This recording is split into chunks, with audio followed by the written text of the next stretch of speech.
కాంగ్రెస్ ప్రభుత్వంపై కేటీఆర్ ఆగ్రహం వ్యక్తం చేశారు. ఉద్యోగాలు రైతులకు ఇచ్చిన మాట తప్పినందుకు రాహుల్ రేవంత్ ను ఉరితీయాలని కేటీఆర్ ఆరోపించారు. సర్వభ్రష్ట ప్రభుత్వానికి అధినేత సీఎం రేవంత్ రెడ్డి అని కేటీఆర్ ఎద్దేవా చేశారు. రాహుల్ గాంధీ ఉరితీయాలని మాట్లాడుతున్నావు. నీ రాహుల్ గాంధీని ఉరితీయాలి. ఎక్కడ? అశోక్ నగర్ నడి చౌరస్తాలో 2 లక్షల ఉద్యోగాలని చెప్పి మాట తప్పినందుకు రాహుల్ గాంధీని ఉరితీయాలి. రైతులకు రుణమాఫీ చేస్తా అని చెప్పి మాట తప్పినందుకు వరంగల్లో రాహుల్ గాంధీని ఉరితీయాలి.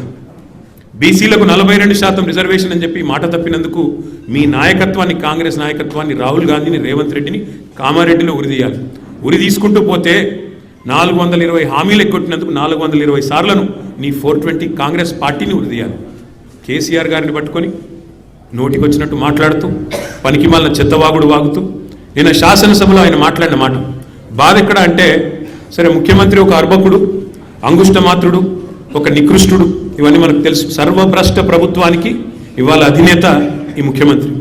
అందరి హక్కులకు కస్టోడియన్లా ఉండాల్సిన స్పీకర్ గారు ఇవాళ ఆయన బడిలే అనే మాట మాట్లాడితే కళ్ళప్పగించి ప్రేక్షక పాత్ర వహిస్తుంటే ఏమనాలనో అర్థం కావట్లేదు.